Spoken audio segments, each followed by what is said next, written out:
Okay, चलिए इसमें गहराई से उतरते हैं। इस चर्चा में आपका स्वागत है। आज हम द कश्मीर फाइल्स की कहानी और उसके सोर्स मटेरियल का पूरा डीकोड करने वाले हैं। देखिए, ये कोई सीधी सादी कहानी नहीं है। एक बेहद जटिल, दो अलग अलग टाइमलाइंस में चलने वाली कहानी है जो मुख्य रूप से 1990 के कश्मीरी पंडितों के पलायन और उसके इर्द गिर्द बुने गए नैरेटिव को हमारे सामने रखती है। हम बिना किसी पक्षपात के बिल्कुल न्यूट्रल होकर उन घटनाओं और तथ्यों पर बात करेंगे जो इस सोर्स मटेरियल में दिखाए गए हैं। तो चलिए शुरू करते हैं। कहानी हमें सीधे एक बहुत ही आम से दिन में ले जाती है। इमेजिन कीजिए, यह 1990 का कश्मीर है। कुछ बच्चे आराम से क्रिकेट खेल रहे हैं और रेडियो पर सचिन तेंदुलकर की तारीफें हो रही हैं। बिल्कुल नॉर्मल सा दिन है ना? लेकिन ये शांति पलक झपकते ही चकनाचूर हो जाती है। जैसे ही एक हिंदू लड़का उत्साह में सचिन का नाम लेता है, उस पर अचानक से जानलेवा हमला कर दिया जाता है।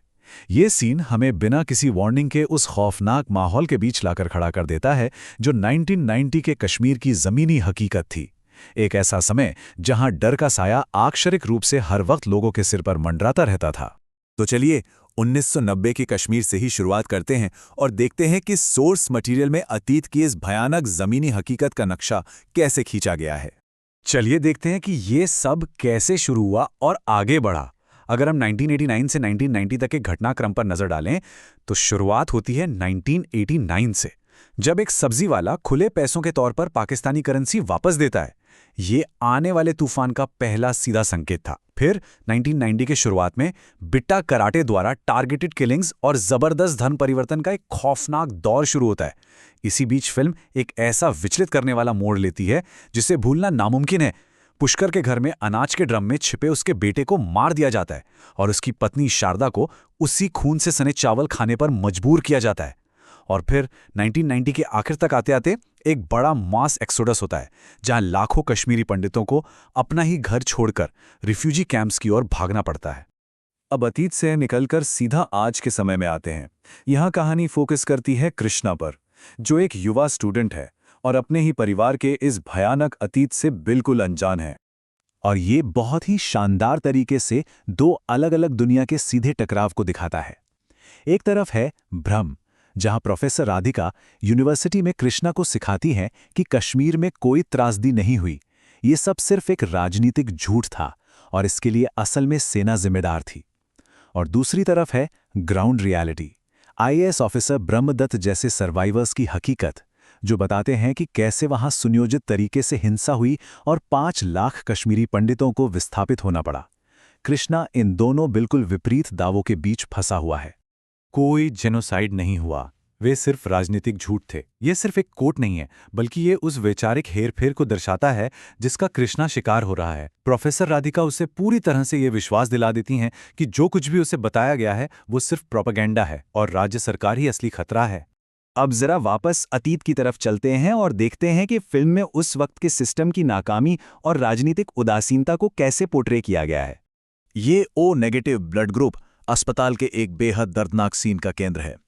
ये एक रेयर ब्लड ग्रुप है और होता यह है कि एक आतंकवादी अस्पताल में घुसकर एक मरीज का ये खून जबरन निकालता है और उसे जमीन पर बहाकर बर्बाद कर देता है। नतीजा, उस निर्दोष मरीज की मौत। और इसी अफरा तफरी के बीच डॉक्टर महेश समय पर नहीं पहुंच पाते और पुष्कर के बेटे की जान चली जाती है। ये सीन आपको अंदर तक झकझोर देता है कि उस वक्त सिस्टम कितना बेबस हो चुका था। और सिस्टम का फेलियर यही नहीं रुकता।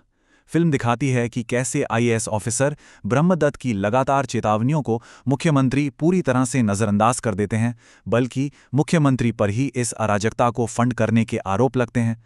पुलिस स्थानीय आतंकवादियों के साथ मिली हुई दिखाई गई है और अगर कोई सच सामने लाने की कोशिश करता, जैसे कि वे पत्रकार जिन्होंने शरणार्थियों की मदद करने की कोशिश की, उन्हें हमेशा के लिए खामोश कर दिया गया।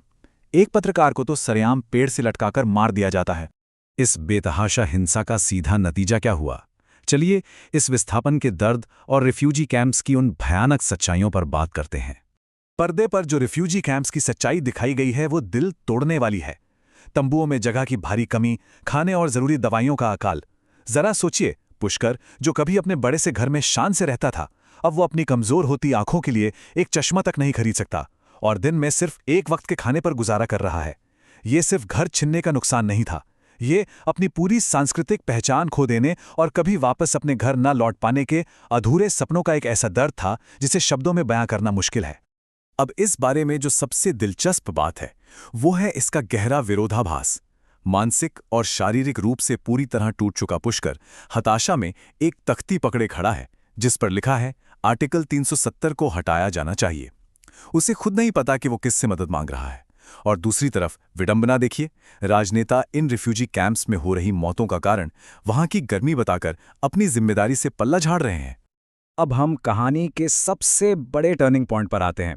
कृष्णा अपने दादा की अस्थियां विसर्जित करने कश्मीर जाता है और आखिरकार अपने अतीत का सामना करता है।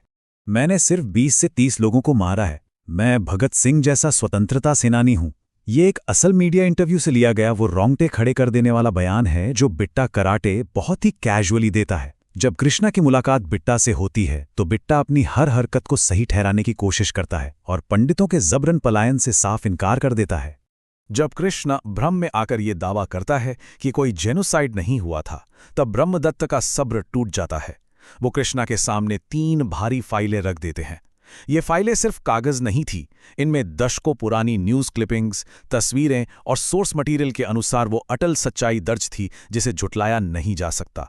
इन्हीं फाइलों के जरिए कृष्णा को पता चलता है कि उसकी मां शारदा और उसके भाई की हत्या किसी और ने नहीं बल्कि खुद बिट्टा कराटे ने की थी। इन फाइलों के खुलते ही कृष्णा का बनाया हुआ सारा भ्रम एक झटके में टूट जाता है।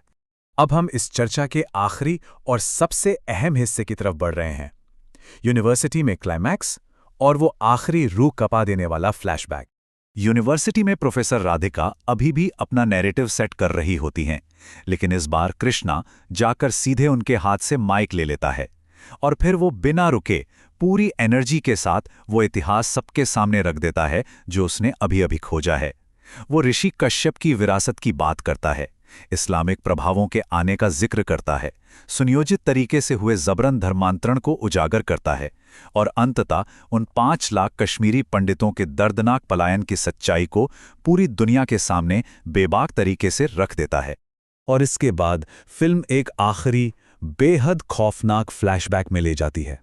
बिट्टा कराटे भारतीय सेना की वर्दी पहनकर आता है। लोगों को लगता है कि उन्हें बचाने के लिए फौज आ गई है, लेकिन ये एक बहुत बड़ा और क्रूर धोखा था। वो शारदा और बाकी बचे पंडितों को एक कतार में खड़ा करता है और उन्हें बेरहमी से गोलियों से भून देता है।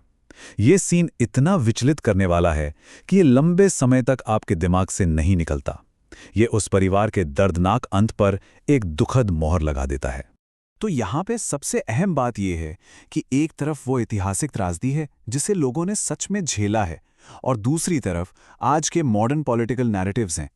इन दोनों के बीच जो ये खाई बढ़ती जा रही है वो आने वाली पीढ़ियों की सोच को कैसे आकार दे रही है। क्या सच और नैरेटिव की इस लड़ाई में हम कभी सही इतिहास तक पहुंच पाएंगे? ये एक ऐसा सवाल है जो फिल्म हमें सोचने पर मजबूर कर देती है। और इसी विचार के साथ हमारा ये विश्लेषण यहीं समाप्त होता है। हमारे साथ इस सफर में जुड़ने के लिए आपका बहुत बहुत शुक्रिया।